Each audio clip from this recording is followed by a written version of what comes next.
Assalamualaikum warahmatullahi wabarakatuh. Kenalkan, saya Dito Pratama Iksan dengan NIM 120.191.6. Eh, Saya akan menjelaskan apa yang sudah saya pelajari pada studium general di website Elsevier yang bertopik Research Preparation. Eh, eh, Persiapan penelitian atau research preparation merupakan langkah-langkah yang dilakukan sebelum melakukan suatu penelitian. Ketika seseorang ingin melakukan penelitian, sangat penting untuk dipersiapkan, ya sangat penting untuk dipersiapkan karena persiapan penelitian yang dilakukannya, maka tujuan penelitian akan mudah tercapai sehingga penelitian yang dilakukan akan sangat efektif dan efisien. Untuk lanjut topik yang pertama itu crowdfunding. Sendiri kan pencarian pemodal untuk membiayai penelitian. Dengan membaca strategi, kita dapat mengetahui apa perusahaan tersebut legal.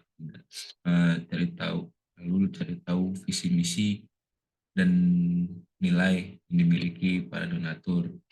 Lalu ada visi misi dari pemodal. Mengapa mereka mau memodalkan sebuah penelitian dan keuntungan apa yang mereka akan dapatkan jika mereka mendonasikan atau memodali dana untuk sebuah penelitian yang akan kita lakukan. Eh,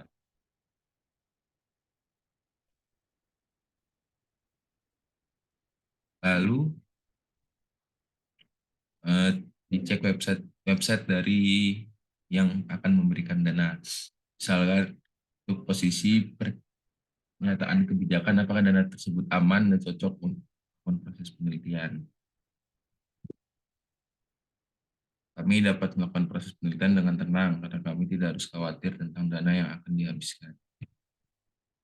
Jadi sebelum mengirimkan dana, kami perlu memperbaiki atau mengedit laporan dan kita sebagai yang mengajukan permohonan untuk modal harus memastikan semua bagian yang akan dikirim sudah lengkap.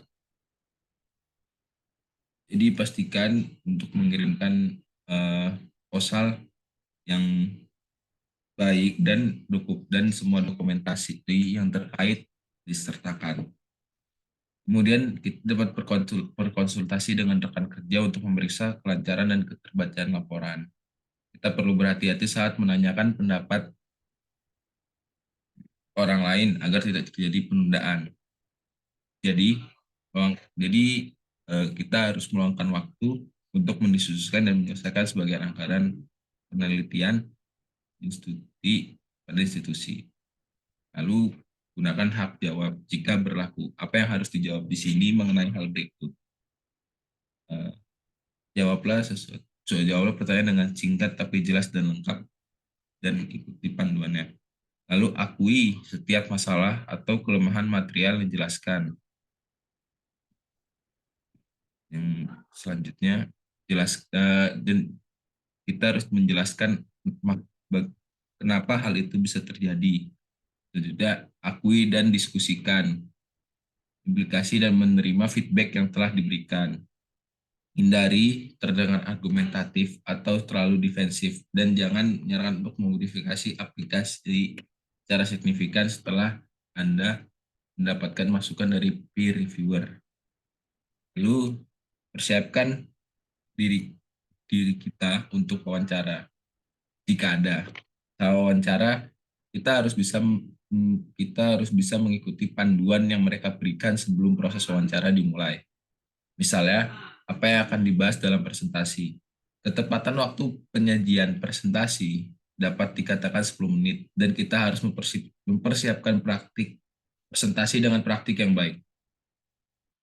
Karena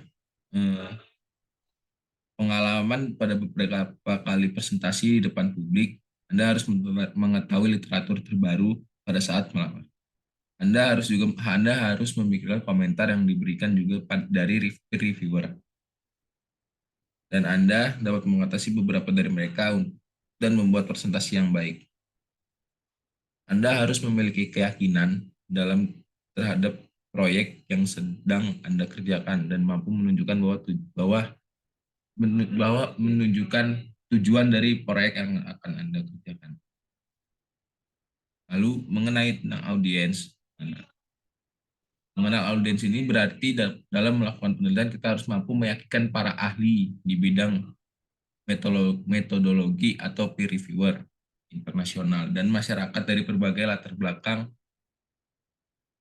keilmuan. Saat menuliskan laporan keuangan juga, sebagai kata-kata yang digunakan tidak menggunakan singkatan dan akronim maupun jargon. Karena hal itu menyebabkan audiens sulit memahami apa yang kita maksud.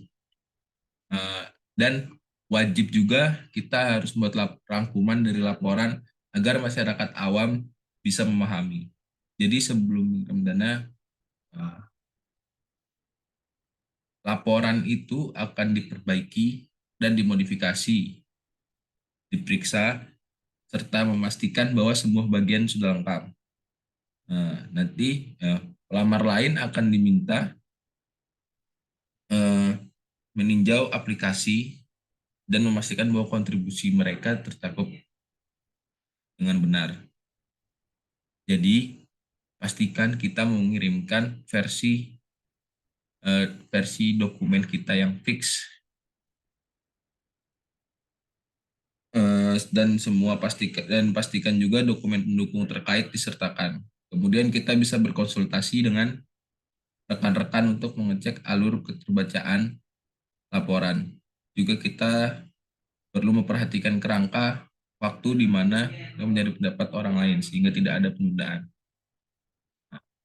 Luangkan waktu untuk menyelesaikan dan menyelesaikan sebagian anggaran, itu juga penting. Selanjutnya, research collaboration.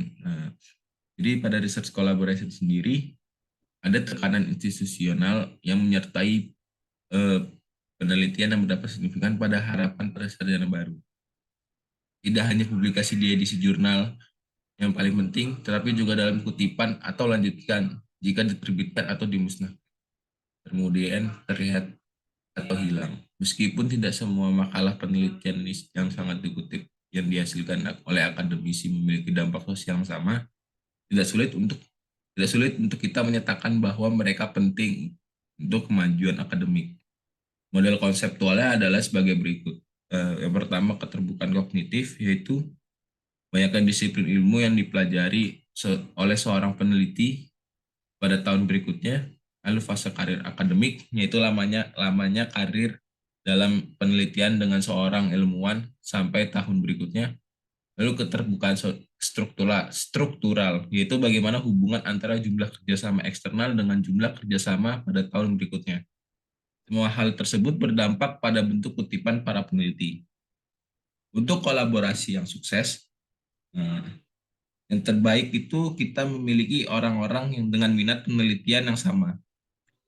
Definisi dari kolaborasi sendiri adalah bekerja dengan individu untuk mencapai tujuan bersama atau tujuan yang disepakati. Kolaborasi itu sendiri penting dalam penelitian karena diterima secara luas bahwa kolaborasi penelitian lintas disiplin antara peneliti tua, muda, dengan praktisi sangat penting untuk karir peneliti baru. Dengan demikian, karena karakteristik sains modern yang semakin interdisipliner, kompleks, dan mahal, mereka mendorong para ilmuwan untuk terlibat dalam penelitian kolaboratif. Kolaborasi penelitian adalah kerjasama peneliti untuk mencapai tujuan bersama, memperkaya atau menghasilkan, dan bertujuan untuk menghasilkan pengetahuan ilmiah yang baru atau memperkaya. Dalam penelitian kolaboratif, tidak ada solusi tunggal. Setiap lingkungan kolaboratif memiliki harapan, tujuan, dan keadaannya sendiri. Kolaborasi yang sukses membutuhkan kesabaran dan hasil yang disepakati harus kita jalankan. Dan semua anggota harus memiliki tanggung jawab yang jelas dan sikap akuntabilitas.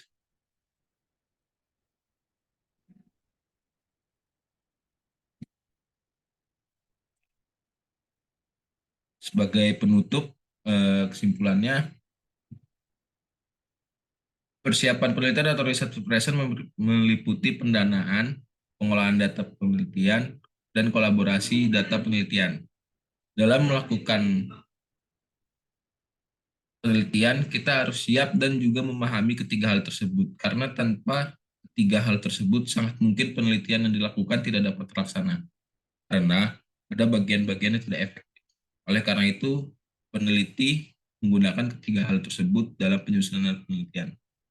Mungkin itu saja dari saya. Kurang lebihnya mohon maaf. Assalamualaikum warahmatullahi wabarakatuh.